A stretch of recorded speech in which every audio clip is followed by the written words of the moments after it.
Hi, folks. Thank you for joining us after the premiere of episode 313. And this is a little bit different kind of episode because it is kind of like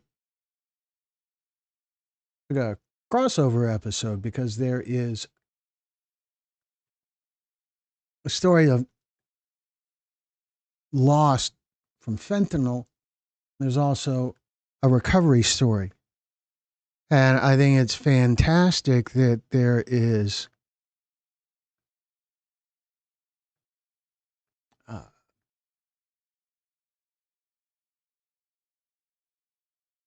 that that connection. And I really like that the story makes this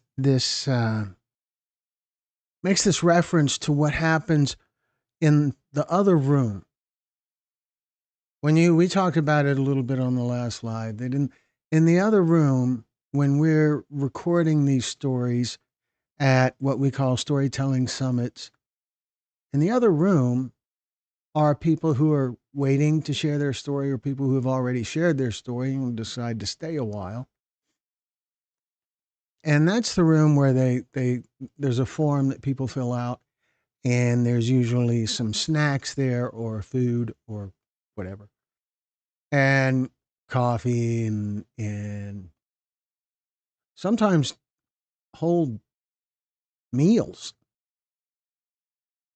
And the magic that happens in that space, that gathering, that place where people connect and bond and they laugh and cry and they just met a lot of times, most of the time, they just met and they connect right away. There's real magic in that other room. And the insight that Danny gave about being in that room and recognizing how how addiction isn't just a problem for the person in addiction, it affects everyone close to them. So I really love the message to that. All right, let me see if I can catch up on some of these messages we've got going on here. So I see Brenda says hello today. I am 460. I had it at 468 in my head. I don't know.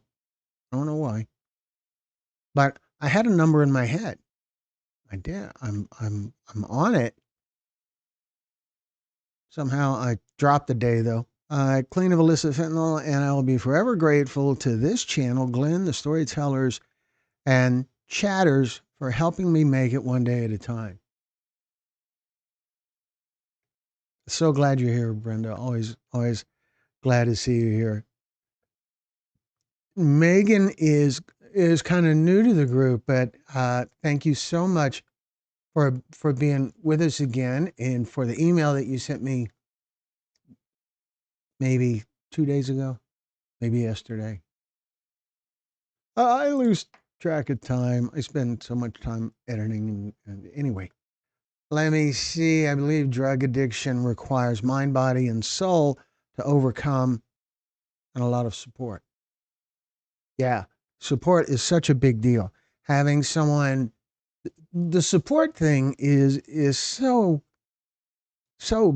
it's beautiful because there is this uh,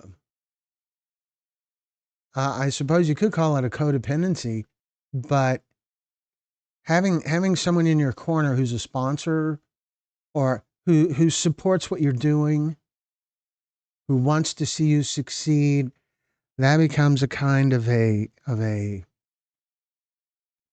accountability thing where for the addict there's this sense that if I relapse, I'm not just letting me down, I'm letting these people down. I'm hurting them. and that can be a great motivator. So let me see. We have a message from Shannon Hall. Hello, I noticed I cannot watch a lot of videos anymore. So if you there's not all of the videos except for one or two that are available to members without commercials are available to subscribers and to the general public and everybody with commercials. And so if you're trying to watch videos that you're not able to see, it could be because you're no longer a member. And so when you look at our list of videos, right next to the one that is for members ought to be one that is for everybody. And there's no difference between the two other than the absence of commercials.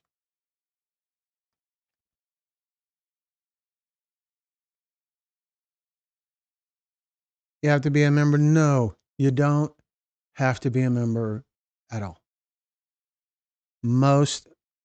Virtually all of the stories that are available just to members are also available with commercials to everybody. And most people in the group here are not members. Membership is a great way to give us a little extra support. That all of our funding comes from what happens on YouTube, the commercials and the memberships. And uh, so Shanine, you don't need a membership. Nobody needs a membership to see all of our content. But you'll see videos listed on our channel that will have the word members right up front in the title. Those won't play unless you're a member. But there's a version that's for everybody right next to it, or should be. I don't I don't look at our channel from the perspective of a visitor very often. I don't I don't really know how, but that's a whole other thing. So if for some reason you're not able to see, uh, if you're not able to see any of the content that you'd like to see, you should let me know because that doesn't that's not how it's supposed to work for sure. So Brenda Danny's story was heartbreaking. Yeah, it was heartbreaking, but it's also inspiring to listen to Danny's story. Someone who's been in and out of prison for over 20 years, someone who's dealt with addiction and loss and all kinds of challenges. For him to be in that space that he's in now is powerful. It's inspiring, motivating, and I think it's great. Let me see where I'm at here. It looks like I'm missing a whole bunch of messages. So let's see. Shell, I am the same way. I have to mix it up more now than when I first got clean. Okay, yeah. Oh, I missed something.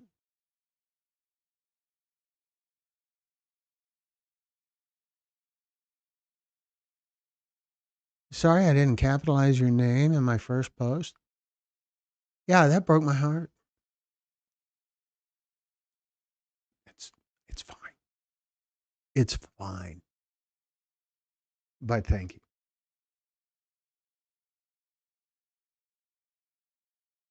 So I don't know. I see Brenda's saying something to Xiaoning, and I don't quite understand what it's in reference to. But okay, Megan says soul family. I guess that's us, right? Right? We're here. We're all here helping each other.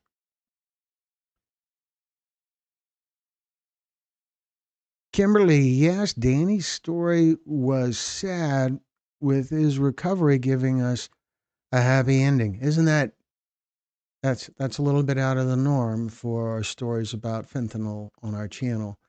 And uh, I thought it was really nice, especially this time of year, to have a story like that.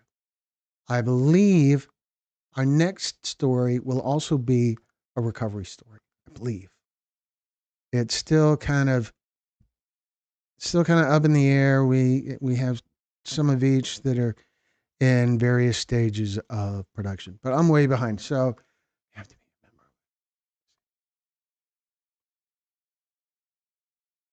Addiction is a serious disease. Yes, yes, Kimberly, it is. Megan says, "Congratulations, Brenda Miller." And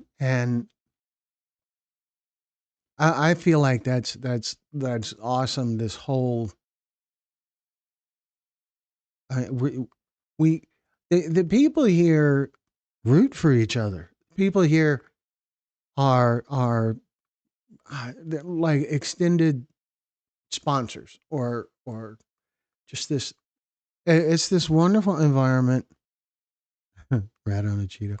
It's this wonderful environment that is full of love and support. So let me see where I'm at. Glenn, recovery stories helping me. That's good. The recovery stories are near and dear to my heart. It is so great when I'm responding to comments on our channel and people who are struggling with recovery, who are new to recovery, who are just wishing they're in recovery, being able to tell them about the series of recovery stories that has over 50 stories in it, over 50 recovery stories. It means a lot to me to be able to offer them stories from other people who can help them. Somewhere in that 50 plus set of stories is someone who has a story that matches theirs or is close enough. So I'm so thrilled about the recovery stories. Uh, Shawneen says the stigma that comes along with some of these still call awareness groups, so-called awareness groups, is very dangerous. Stigma, stigma. That's one of the things that I've heard as a criticism about this change in status for fentanyl as being a weapon of mass destruction is that it reinforces stigma. I don't know, maybe it does.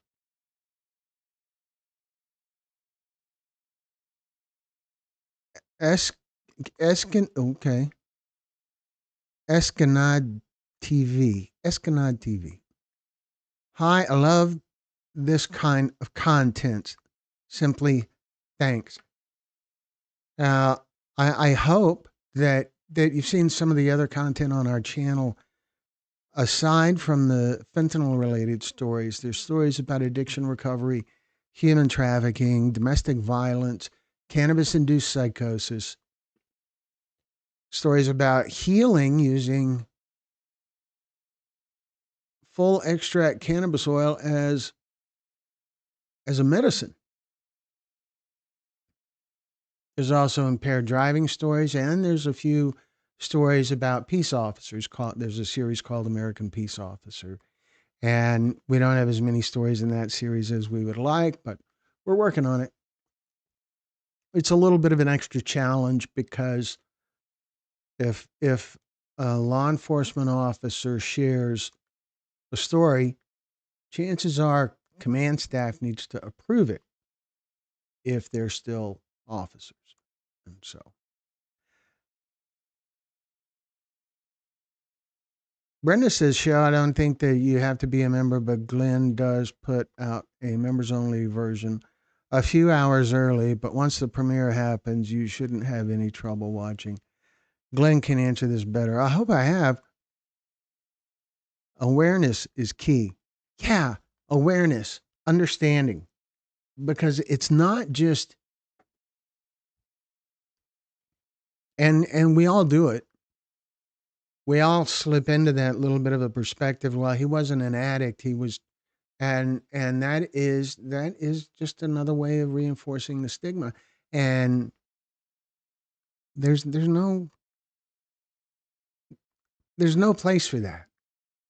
And it really perpetuates a perspective that limits how we as a society can make genuine improvements to this problem.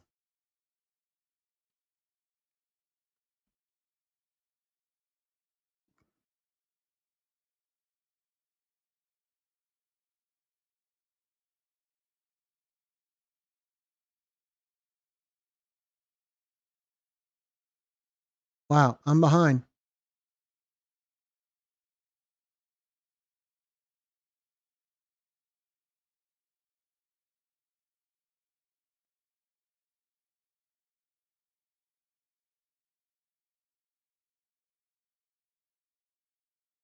Okay, here we go. Sorry. It's just me here. I don't have anyone helping me keep up that, you know, all I hear in this is me and computer sounds, notifications, and that kind of thing that helps me kind of stay on top of what's happening. And so, look at this. We have a chat rate of 6 right now. And we only got 8 people in the room. Remember, thumbs up, people. So, anyway, Thomas, I am jealous of your YouTube status. What? Thomas, I have YouTube Premium. I never have commercials. Cool. We've done that for a while. I like to uh, I like to be able to see what most of our audience sees, and so having premium would eliminate part of me being able to understand what the audience experience is. You know what I mean? And so we've done the premium thing, liked it a lot. It's great when it comes to picking content and that kind of thing. But yeah, I also like being in the regular viewer perspective. Tom, okay. Megan, I often wonder why I am still alive. I find myself holding my breath a bit and have to remind myself to breathe. Too many family members are gone. Yeah, I see. I remember, Megan. You've dealt with a lot of loss, and so there's a thing that I tell storytellers after interviews often. I'll tell them that the last part of a person's life is oftentimes, and maybe every time, someone else's lesson, and that's no consolation, but it is important and beautiful in a way. And in the cases of the people who share stories with us, they're passing that lesson forward to however big of an audience their story draws. And there's something beautiful to that.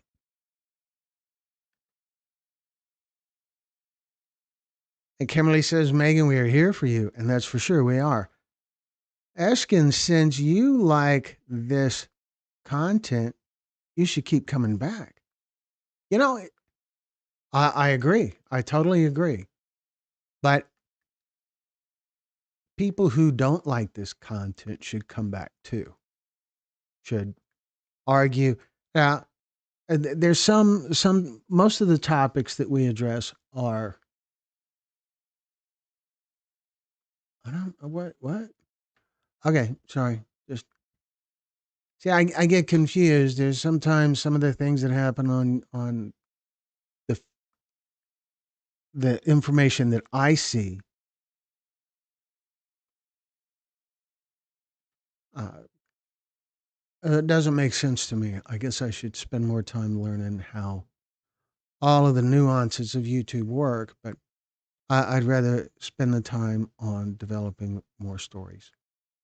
So that's what I do.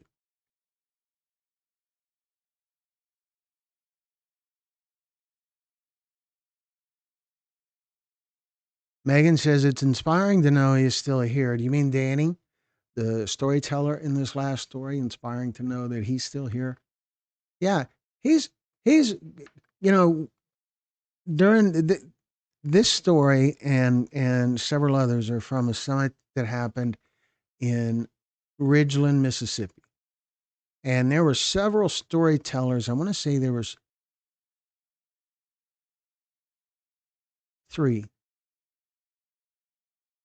four, four that are all from that same Mercy House recovery center or are involved in the Mercy House recovery center. It's really an awesome place from everything that they had to say about it. And it does have a pretty impressive way of doing things. It is long term, and people really work there. It's very cool. Kimberly says, Megan, we're here for you. I may have said that already. It is inspiring to know he's still alive. I'm Thomas Morgan says, I'm doing well, trucking along, still sober, almost 4 weeks. Good job. Good job. 4 weeks. That's brilliant. That's cool. And I see you getting to a point where you think about 4 weeks was a big deal, and you're 10 years down the road. 4 weeks is still a big deal. It'll always be a big deal. So I think it's fantastic. And don't don't just do it alone.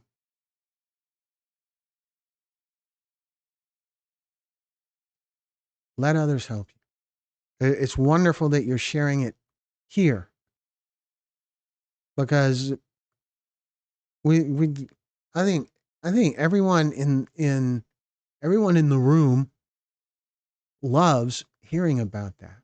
Loves hearing about success stories.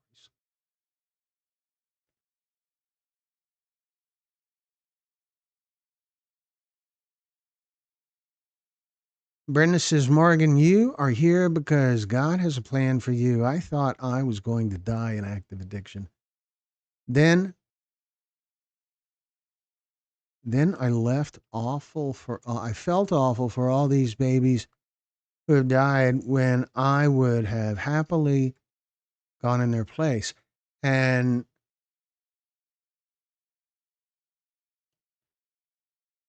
Brenda says, I learned to let go and just do God's work as best I can. It's really simple if you let it. The challenge is letting it, I think. That's what I'm learning. With all of these topics that we address, I'm not an expert and I don't ever try to pretend to be. I'm learning. All journalists work that way. They learn as they go. And so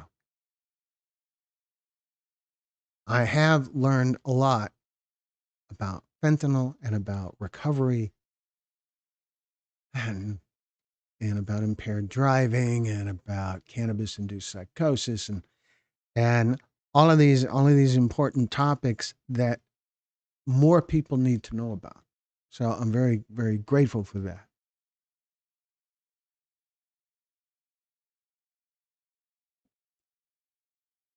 Thomas says, "Thank you all. You all helped me those first few days of self rehab and detox." Yeah, that self rehab and detox, that certainly sounds challenging, difficult. You grow from challenges, so there's that. That's a great thing.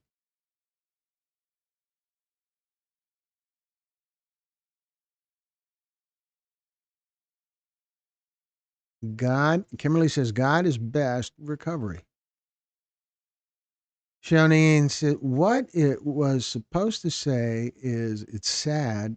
A lot of these awareness groups stigmatize the hell out of addicted angels and their families. Hmm. Yeah. Sometimes families will in the course of just wanting to defend their loved one will sometimes say things that may be interpreted as reinforcing a stigma, but that's not where their heart is. Their heart is all about talking about their loved one. Brenda says, Thomas, you are welcome. How are you really feeling? Are you sleeping okay? Is your appetite working? Now, see, Brenda has some great special insight, and she knows things to ask. And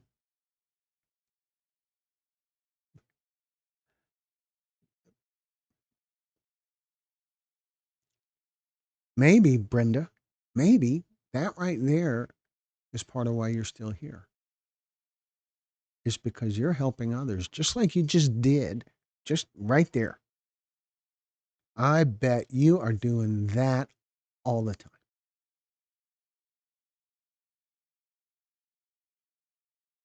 Charlene says, my son is gone because of people like some of these people.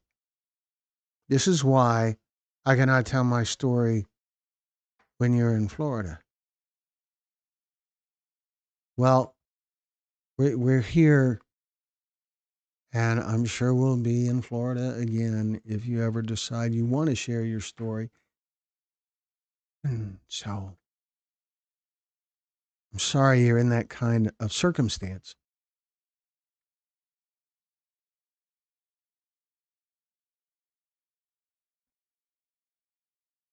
Let me see if I can scroll without losing where I'm at. Okay. Thomas says, I'm actually fasting right now. Been 2 days. I'm sleeping well, taking magnesium. Other than that, I would say I'm 75%. Hmm. I don't,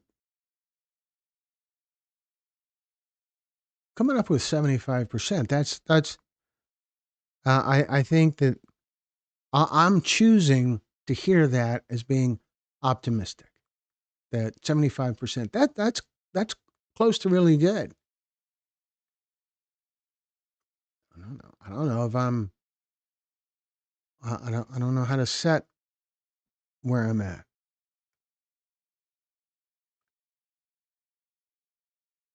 Where's my cup? It's right here. I have my cup right here. I guess I've had too much to say to take a drink. And I have the big cup right here too. But yeah, it has the Texas Pictures logo too. It's kind of hard to see, but there it is. So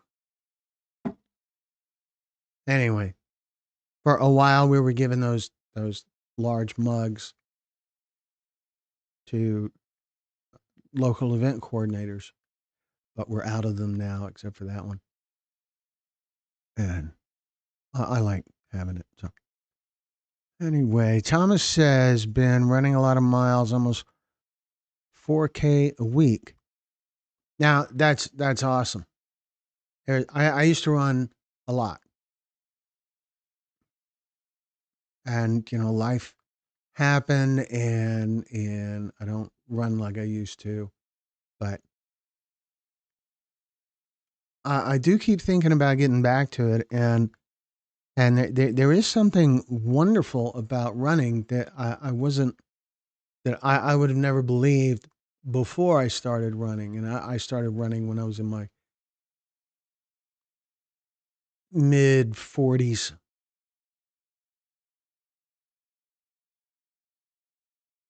and the thing that happens in running is that that head clearing thing. Aside from all the physical stuff, cardio and all of that, there is this head clearing thing about just focusing on one foot in front of the other, improving your time if you're measuring your time, if you're watching your time, or improving your distance or whatever. It's cool.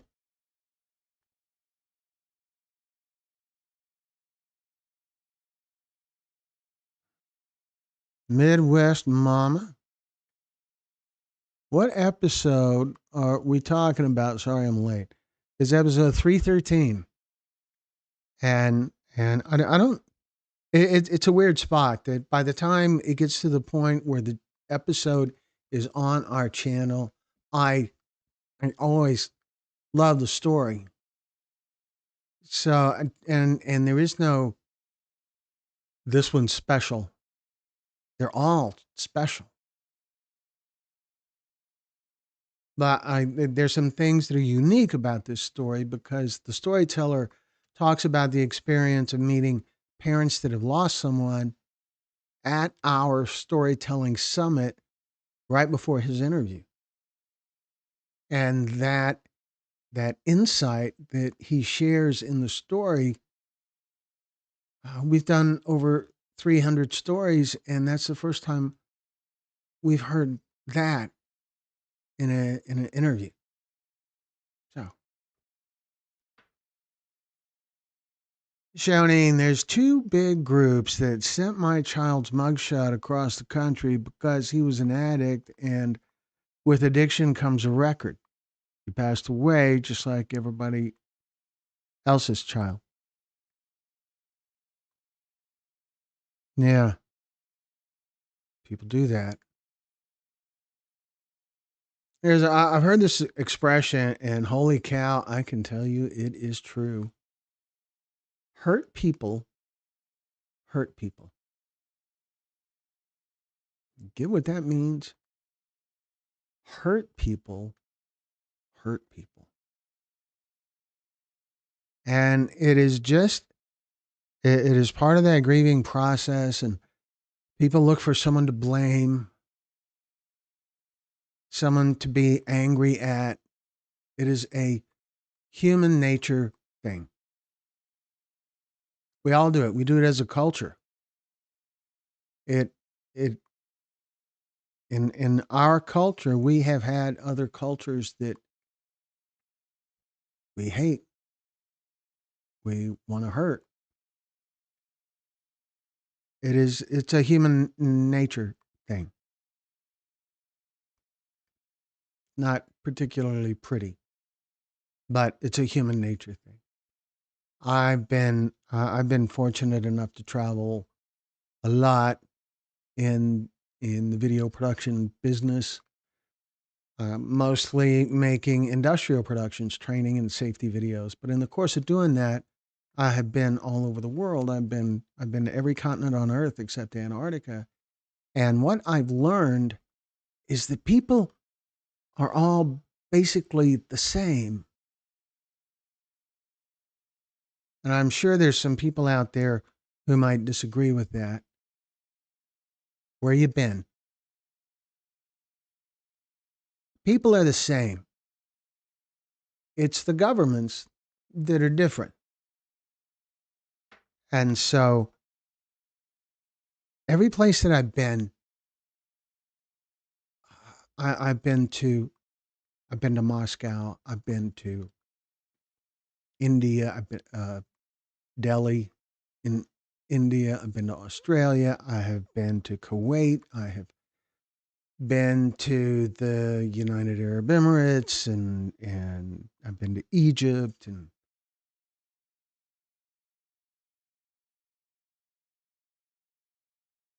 And so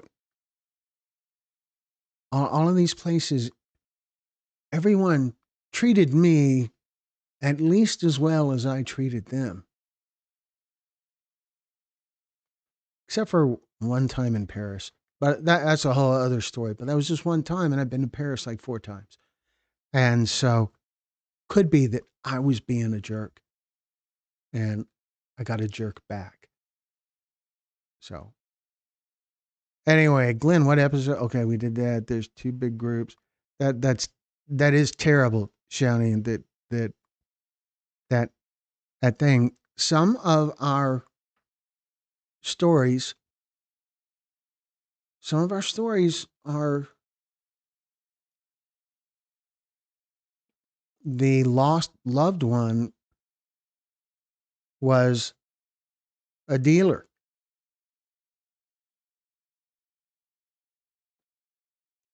Like most audiences, I think, are mature enough to look beyond that, or the story just doesn't address that.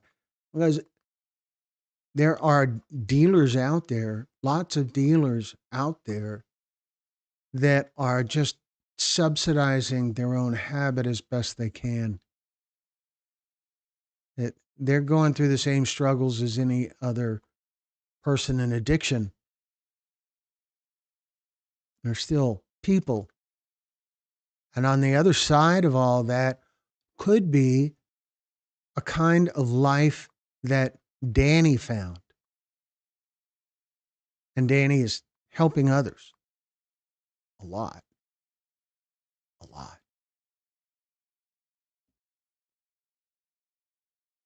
Glenn, we are your cup. I don't, where's my cup? Oh, yeah, okay. I understand. Been running a lot of miles, 4K. That is awesome.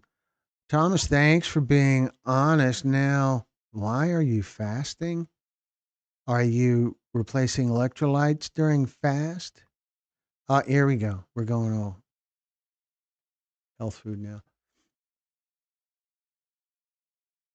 I've heard good things about fasting. I haven't. I've gone without eating just by choice because I get tied up doing something, and I'll get something later. And so there's that. But I don't have any knowledge about fasting. Vitamin C has really helped me. Yeah, that is vitamin C is one of those wonderful supplements that you regularly hear about as being useful.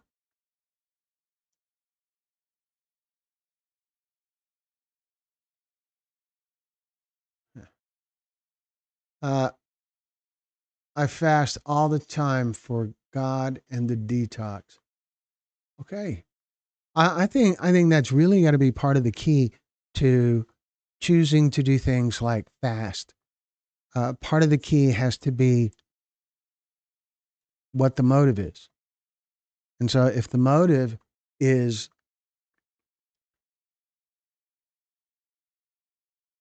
sincere and the motive is a mindful thing, then that gives it extra value, I think. Let me see where I'm at.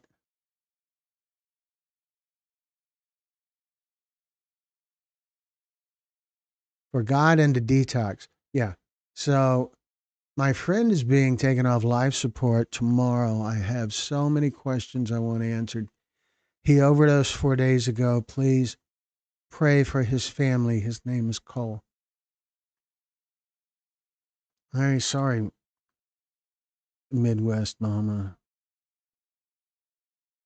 That's a terrible space to be in. We have a lot of stories, and we've heard plenty of times about that kind of circumstance. and there's no good answers. There's no consoling. I don't think, but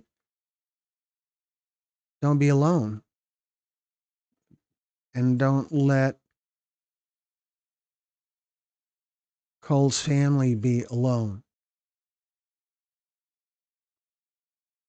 Be the support that they need.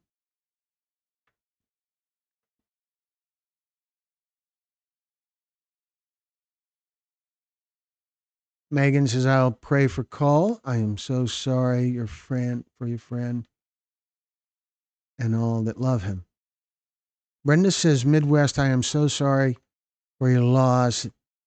If you have any questions I can answer, just let me know. Cole and family are now on my pray deeply list." Midwest Mama says, "It's still so unreal. He's always been an addict. He was doing good through summer, just got out of prison, was in a halfway house."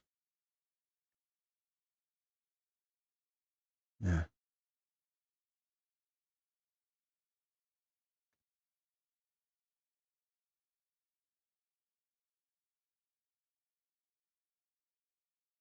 Very, very sorry.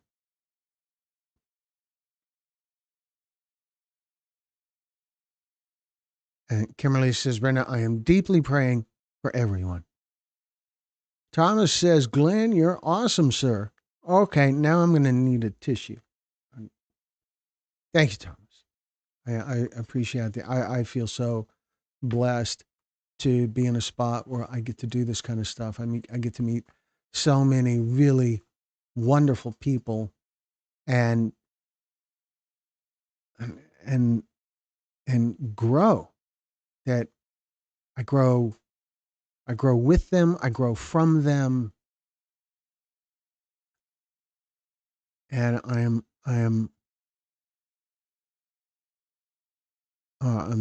just very grateful.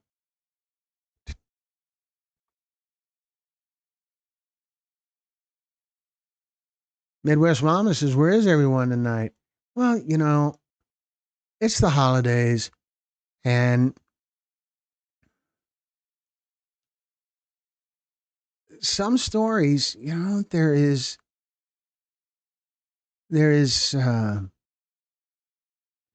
some stories don't draw as much attention as some. For some stories, they initially don't draw as much attention, and then attention builds and grows later on. Elaine Gray, uh,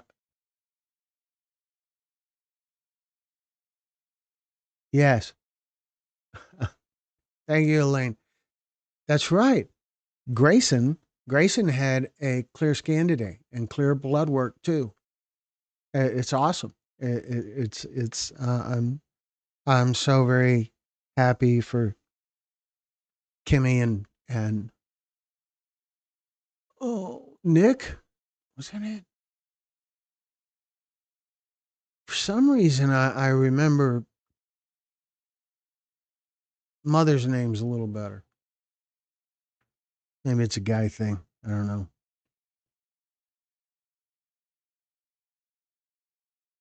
Thomas, Kimberly says, "Thomas, you're still taking the first step." That is, yeah. And I think that looking at every day as a first step, I think helps keep things fresh. Seems like a good thing. Midwest, someone just out of prison. Yeah, that's right, Brenda. That's a thing. In fact, we've created some content for. Oh gosh, it's a law enforcement agency that is a kind of a cooperative effort between a bunch of law enforcement agencies: the Houston Police Department, the Harris County Sheriff's Department, the state troopers, DEA, FBI. all of those. We made a thing. There's a problem. The odds of overdosing after you get out of prison jump a lot. And the reason for that is because you have detoxed some. And so that dose that worked fine for you when you went in 3 weeks ago or 3 months ago or whenever, that same dose could be lethal now.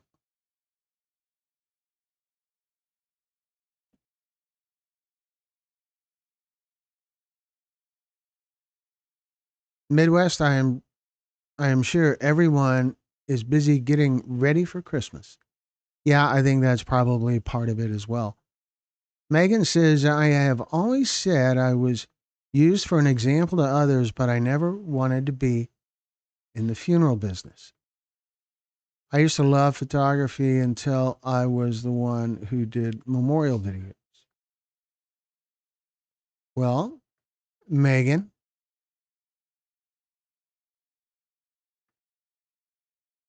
you can still do other things with photography. I've I started in photography in the mid '80s. I taught photojournalism at a local community college in the mid '80s. I'm getting kind of old, but I still love photography. I feel like phones have sort of changed it. I have pictures on my wall of places I've been, and many of them are from the '90s or the 2000s, and most of them were shot with film. And it's not really the same with how things are now because it's all digital. You have a phone. A phone has a pretty amazing camera in it, so it's a little different. But you you can still find whatever kind of photography you love and use it as therapy. Use it as a creative outlet. Use it to be something that just gets in your head and inspires you.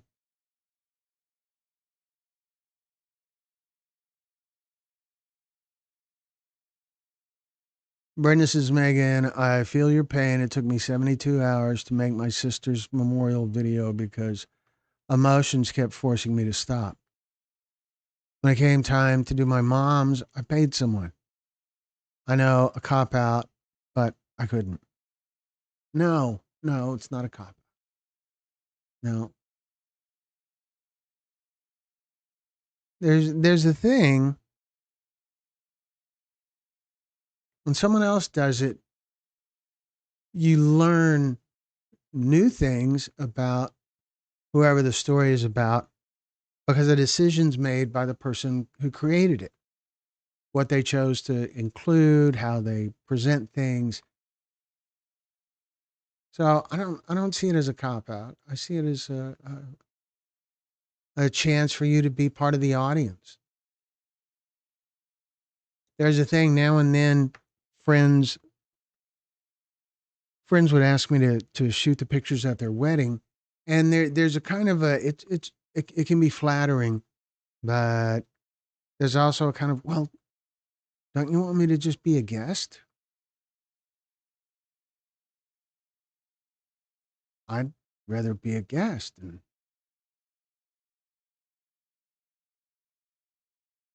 so anyway,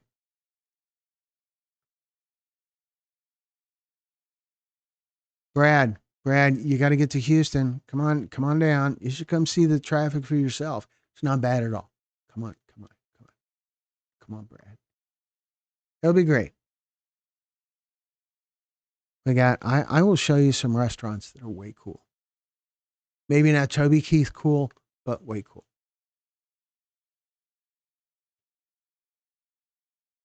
Kimberly says a 45-year-old man just overdosed in a Memphis dope house. Mm. Megan says it's hard, Brendan. I have a memorial channel here on YouTube.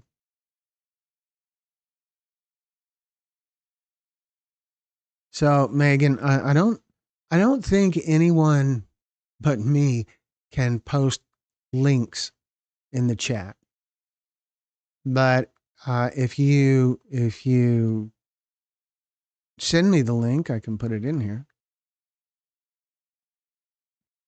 Brina Boo, welcome. Glad to see you here. I'm probably missing stuff. I'm way behind, I think. So, Megan, this channel was here for me on the good days, the sad days, days I just wanted to be a whiny butt. I'm sure everyone is happy my emotions finally regulated somewhat. We are here for you. Yeah, we are.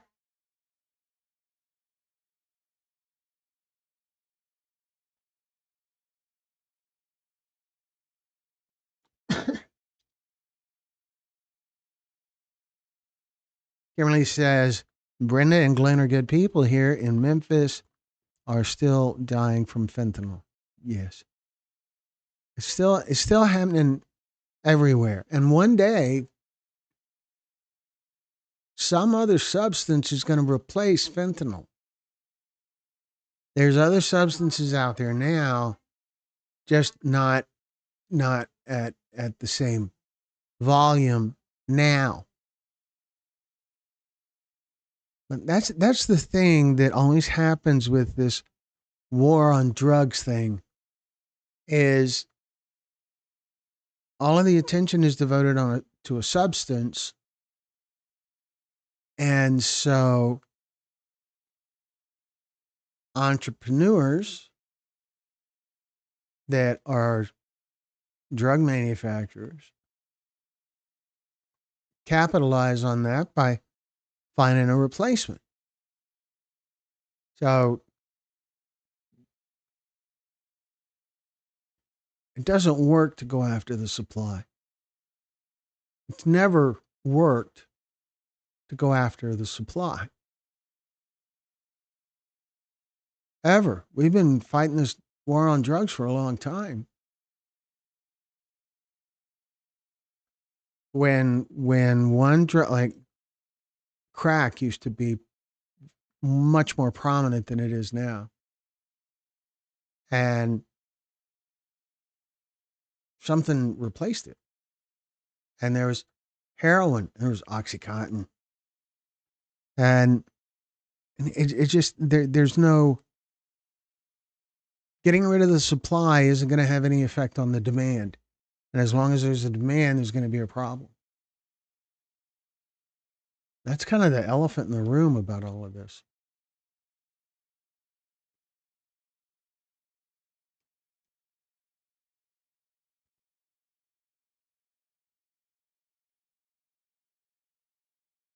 Brenda says, I've read most, just haven't had time to comment yet. Okay. Brenda and Charlie, 45-year-old me. Okay. Kimberly, I hate it when we die in the trap houses because it almost guarantees there will be no investigation. Now that's definitely a thing for sure. That's exactly right. Megan asks, "How do you become a storyteller?" You just let us know. That's really about it. We have never turned anyone away, ever. It could happen one day. Probably will happen one day, but it hasn't happened yet. Typically, what happens is we will hear from someone somewhere in somewhere in the United States, and right now we're even talking to someone who is in Canada, and all of our storytelling summits begin with someone local organizing uh, a location for us to shoot the interviews at, and that's about it. Maybe finding some people who want to share their stories. And as we start getting the plan together, we announce the event on our channel and on our Facebook page, and other people sign up. And so for these trips, we try to always record interviews for at least 2 days and record at least 6 interviews per day. We don't charge anything, we don't pay anything. We cover our own expenses. People are welcome to donate a location, donate help us with lodging and stuff like that. But that seldom happens, and it's certainly not necessary. It's welcome because this is not cheap.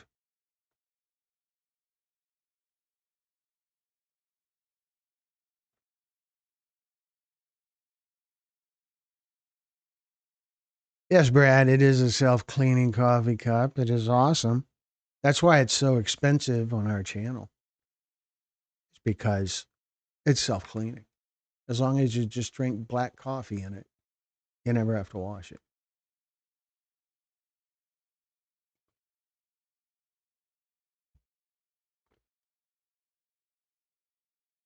Kimberly says, "Well, Brenda, the two people I've seen on my son's phone, we both know." Hmm. Brenda says, "Oh my God, did everyone hear about the 12-year-old in Nashville who bought 1,500 fentanyl pills to his middle school?"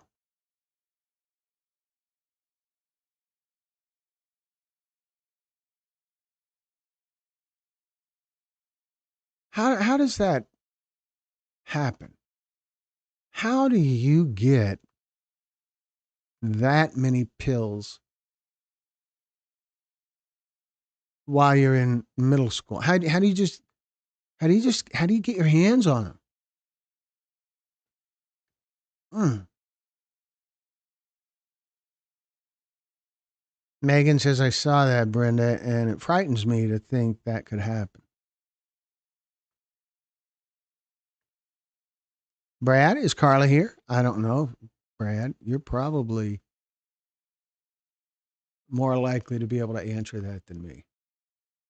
I'm thinking.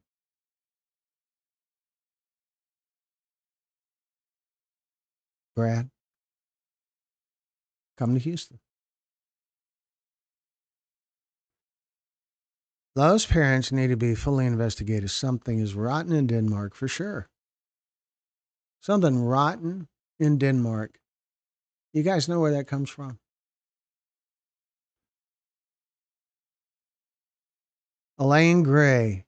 There is amazing news today. Grayson's from Saving Gray had a clear scheme. How did I? Well, I don't understand what's going on here. Oh, whoops. I'm trying to catch up. I'm seeing these things going on in two different places here. Most of my dealers sold enough to pay for their own habit. So that's it. They're just trying to get by to feed their own monster. They're not they're not thinking they're selling poison. They're thinking they're helping. They're maybe exploiting, but they're selling to people who are going through the same thing they're going through.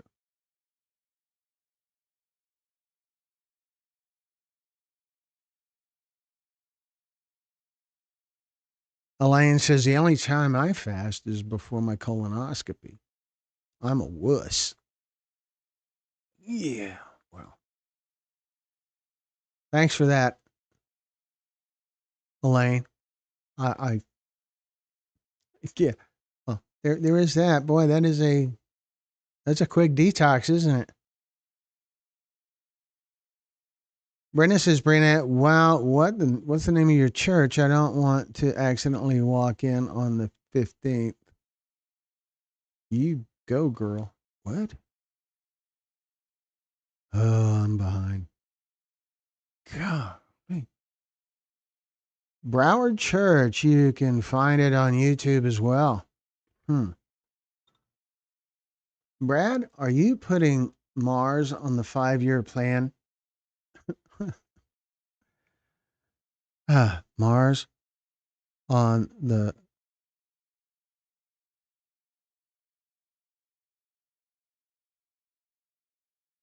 Hmm. I don't know what that means, but okay. Sorry. Just get messages now and then. Uh, Rain's mama, Carla is here. Thank you for joining us, Carla. Glad you joined us. I'm guessing Brad might have said, "Hey, Carla, there's a live show." If you don't mind, could you tell us what your heart attack felt like? And I don't mean to pry. I'm just a curious person, and knowing what a heart attack feels like, I suppose, is a good thing. Elaine says, "I just watched it again tonight. I don't know the husband's name."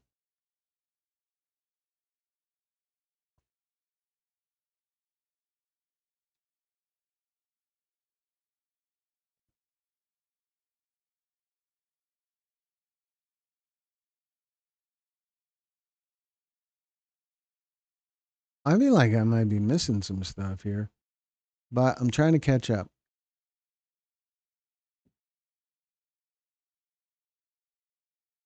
That's up to you, Carla. Carla, are you putting? How am I don't get what's happening here, so I'm skipping ahead a little bit. If there's something I missed, question or whatever kind of comment that uh, you want me to address, if I don't, just repeat it because I'm behind. I've been rambling too much. High range show. I am so sorry you experienced that. Karma will get the idiot who thought you needed to see such baloney in your box.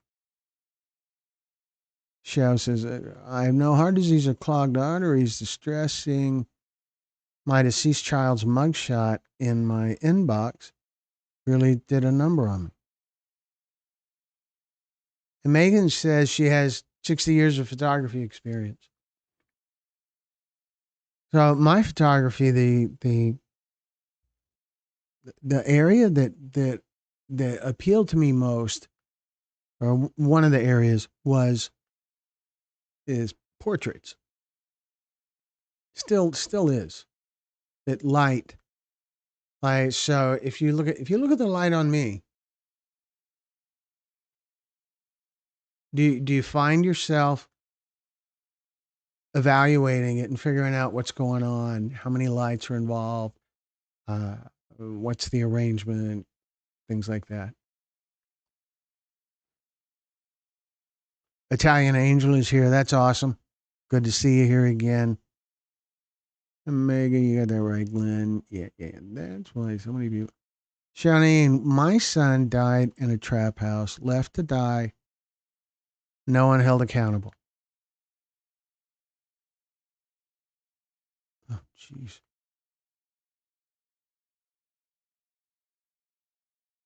Show his last breath in that trap house was his first breath in heaven. I believe all users go to heaven because we already lived the hell of active addiction. Sorry if that's too blunt. I, I think it's wonderful. We do get kind of blunt here once in a while, don't we? So Brenda says we educate our kids as much as we can, but peer pressure at the age is unbearable.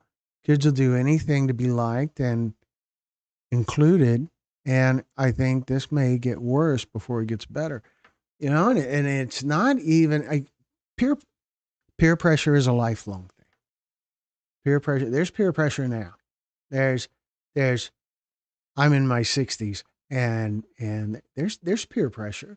There's peer pressure that tells me how to dress when I go into a meeting. There's peer pressure that that guides all of us when we're shopping, what kind of clothes to wear, what kind of language to use. And with kids, with middle school, high school age kids, there's this extra thing. There's this testing your limits thing. There's this wanting to just see what you can get away with. Do things. You see your friends doing something and they're having fun with it and they're saying great things about it. You want to try it. It's an endorsement.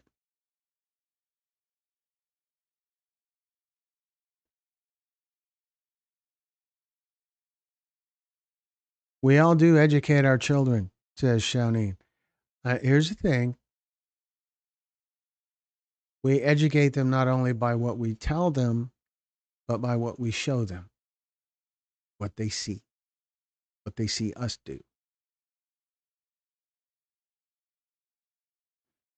The real creative minds. Hello, Glenn in chat. Hello, the real.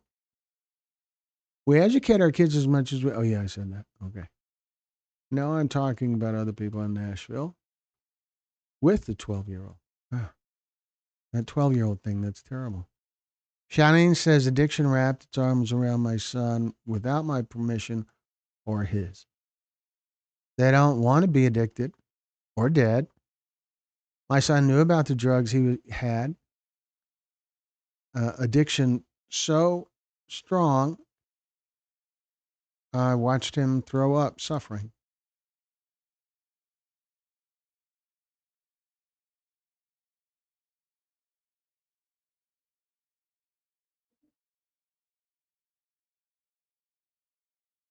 No, where does Rotten in Denmark come from? It comes from Shakespeare.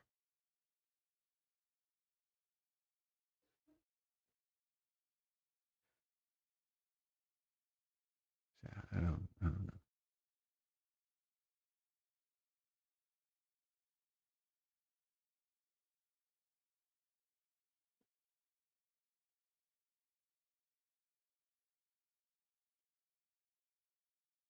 Now I'm talking about. Okay. Okay. I don't think the scroll. I feel like we educate our children. Addiction rap. Yeah. Thank you for sharing this, Danny. Danny, are you here? Danny, are you in the chat? Are you with us, dude? Are you with us? I hope you're here. I hope you're here because your story really is important. It really has this great, heartfelt, personal kind of impact. It's great. Show your right addiction. I used to throw up bags in my truck so I wouldn't have to stop on my way to get dope. I used to keep throw up bags. Oh wow, they're sad, but then I thought it was pretty brilliant. Both can be true. We're all innovative when we're motivated. There's that. Kimberly says she's going to watch the last two recovery stories again. Very cool. They're worth watching again. Real, welcome. How are you doing today? Says Brenda. Brad's asking about Nux. Haven't seen her. And Glenn, you remind me. Oh, you're killing me, Carla. You're really killing me.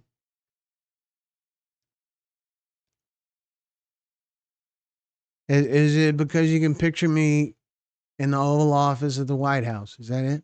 Is that you see me there? We've both been guests at the White House. You and me, Carla.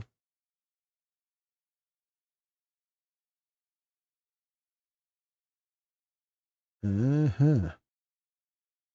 So,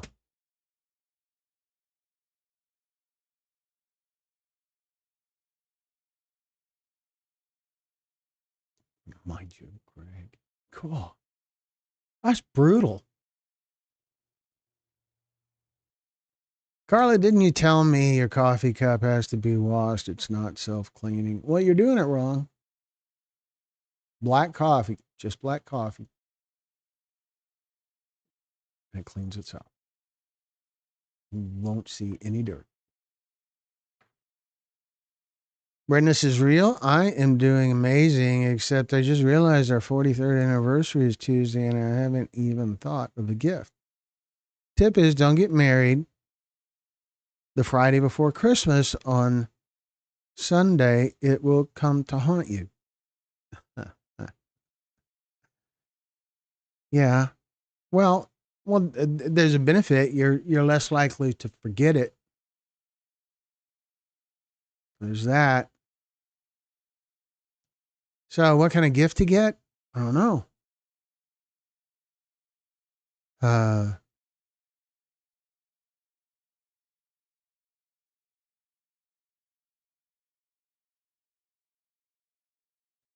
find a gift that feeds constructive habits. That's kind of vague, huh? Well, that's what you get. So, us parents don't show them drugs.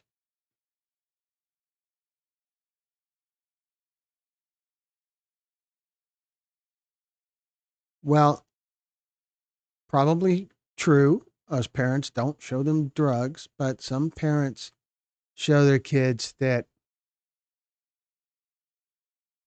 being impaired is a form of entertainment. And so the child grows up seeing his parents drink and get a little silly, not hammered, not toilet hugging drunk, but just a little silly and having a good time with it. And then they go to school, and there's people in school who talk about marijuana and it's safer than alcohol and da da da, all of that. Then there's a supporting message from the parents. It's indirectly. It's not what you tell your kids, it's what you show them by your actions.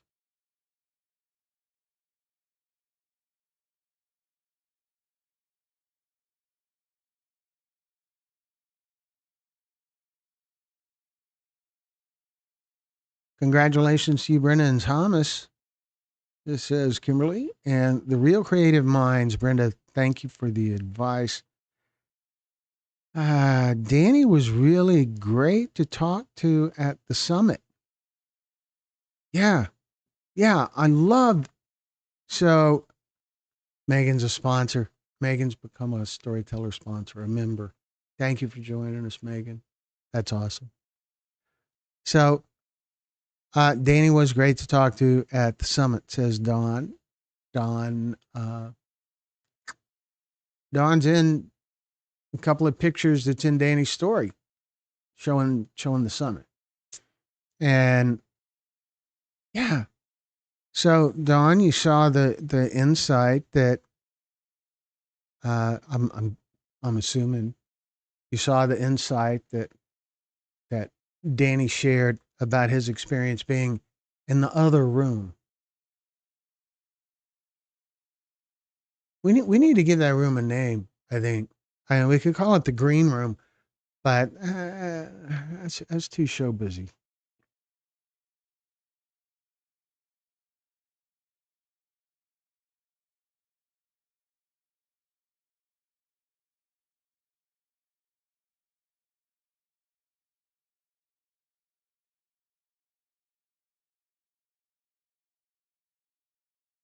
So uh, Don, I'm guessing you saw his account of his experience in the other room before his interview.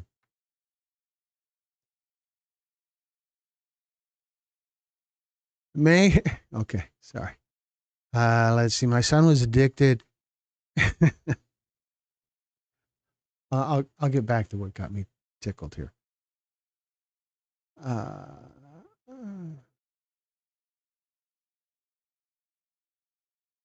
My son was a, Shoneen says my son was addicted to fentanyl.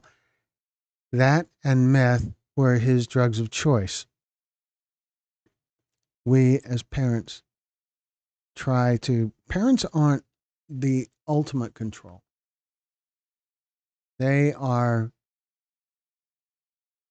they're probably the biggest influence, but a lot of that influence happens before the child turns 5 or 6 years old. Those basic core values. Glenn, I know a 15-year-old girl who's using marijuana. I remember when I was in high school, 15, 16 years old, there was a lot of people using marijuana then, but marijuana then isn't like marijuana now. It's different. It's far more potent now. Megan says, toilet hugging drunk. I just had a visual. So, Megan, if you've been involved in photography for 60 years, or I think that's what you said, then you're certainly old enough to remember landlines and what the big telephone receiver looked like back then. And there was another expression for being sick, toilet hugging drunk. I had this friend that I worked with at a camera store when I was in college, and he called it talking to Earl on the big phone. Talking to Earl on the big phone, and Earl. I'm sorry, it's funny to me. It's still funny to me. And I heard that expression in like 1985. Talking to Earl on the big phone.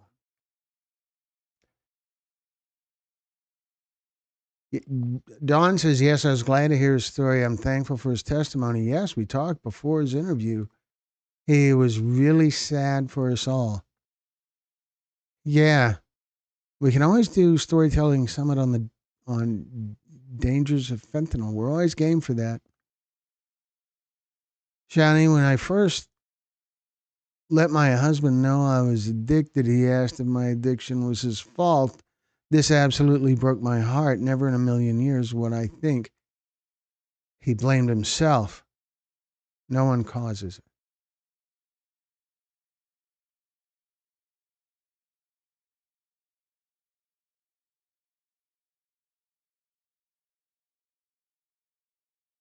Kimberly says my influence was a high school friend. Yeah, that that that I'm sure is how it happens for many, if not most people. That's where it can begin.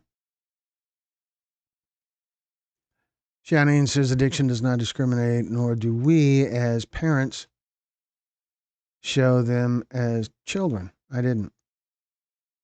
No, Brenda, not us using, but children that we know in our neighborhood. And so Megan says it's funny. Talking to Earl on the big phone. Gee, people who grew up on cell phones, on mobile phones, on things like this, they'll never get the idea that a toilet bowl looks like the the one end of a telephone receiver.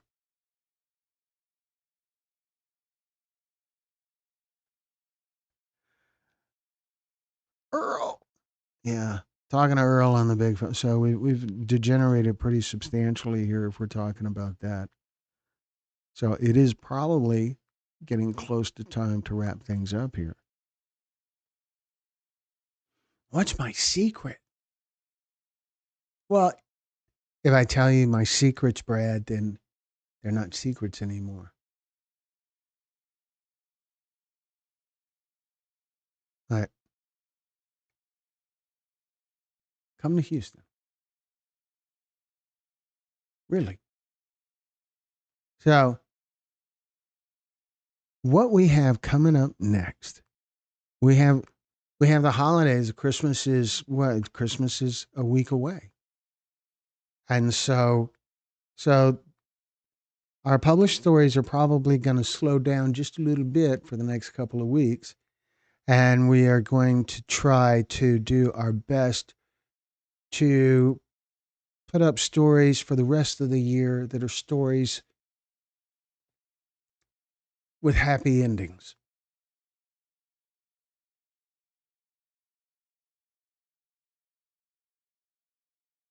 So, that's kind of where we're at. We are going to have a summit in February in Alabama, and you can ask me where in Alabama, and oh, it's in Alabama, and we'll have much more details long before the date arrives.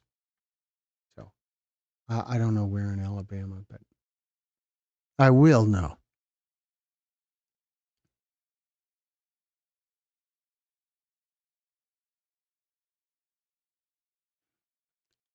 And we also we we're over 210,000 subscribers now. That's pretty awesome. Yeah, I thought we broke the 210,000 mark earlier today. Brenda says, "Show if you want to chat. My email is bgnmiller1 at gmail." Megan says, "I want to go to the storytelling summit." The storytelling summits are kind of they're they're they're kind of awesome. There is so much magic that happens outside in the other room among the people that are there. I miss most of it because I'm recording interviews, but I get to go out and visit.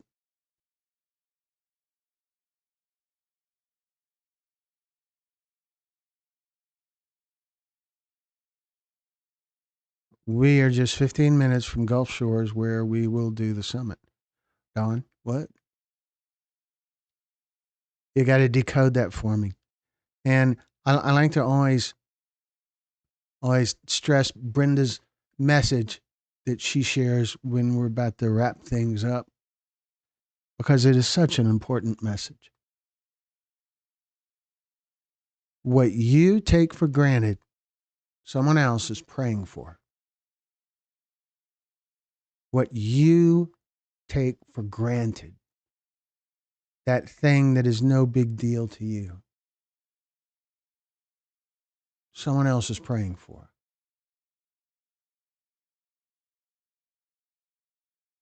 Brad says, "Happy holidays to everyone." Our next live likely will be Monday, probably. In all the summits, we will be in Foley. In Alabama, the summit will be in Foley, Alabama. I knew that. I knew that. I did because I was having a conversation with someone about it yesterday. I don't know. I remember Foley now that I hear it again. Just 15 minutes from Gulf Shores, Mississippi, I guess. Right? Because guys, those two states have those two little panhandle kind of things going on, right? All right, folks. But it is about time to wrap it up. We've been live for an hour and 25 minutes, and it's been fantastic talking with you guys. I did a lot of rambling, I kind of feel like, but Shawneen says, "Yeah, if no one understands addiction, they are blessed. I don't know anyone that shows their kids drugs at 5." Well, no, they wouldn't. They wouldn't show them drugs. But if the kid regularly sees his mother just take an aspirin, Just like if the mother appears to rely heavily on aspirin, just as an example, there's a lesson in witnessing that a 5-year old is old enough to pick up on. So that's what I mean by showing.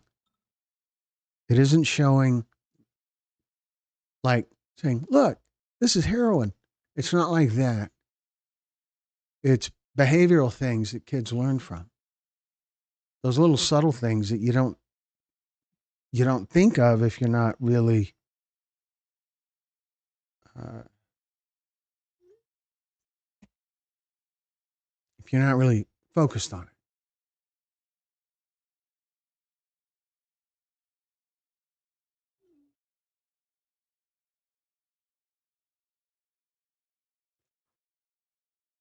Megan says, I've been isolating for 12 years and it's time to come out of hiding.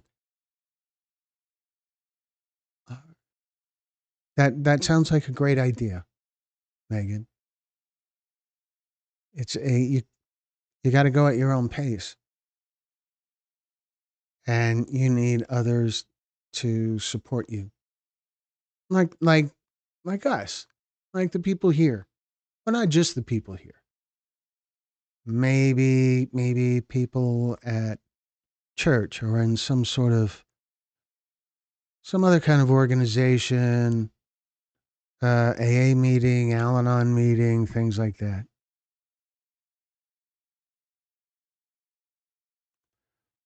Brenda says, Megan, I am thankful you're here tonight. Thanks for sharing with us. Have a blessed evening. Isolation is over. I did the same thing. Brenda's gold. Brenda's gold. Okay, folks. So it is going to be about time to wrap it up. I always like to remind everyone that we are here for you, and you guys are welcome to reach out to us at any time. So you can reach us by email at info@texas-pictures.com. You can find us on Facebook under my name, Glenn Muse. And friend me on Facebook, send me a Facebook Messenger message, ask, and I'll be happy to send you an invite to join our Texas Pictures Storytellers group on Facebook, which is a private group. So you won't be able to join it just by searching, I don't believe. You can also learn more about us on our website, texas-pictures.com. On the homepage on our website, you'll find a link for how to share your story. You'll find a link that explains how storytelling summits work. There's another link that goes to our store, our merchandise store, where there are t-shirts and sweatshirts and hoodies and, yes, self-cleaning coffee mugs that are really expensive, but, they're self-cleaning. So, and there's other information about us, about our company's history, uh, other kinds of production work we've done in the past, things like that. There is a mailing address and a phone number and all that cool stuff. So I want to thank everyone for being here. It's been a wonderful evening. And I look forward to seeing all of you again on our next live, which will probably be Monday evening. So until then, I wish you all a good night and happy holidays, Merry Christmas, all that good stuff. Thank you again for being here. Good night.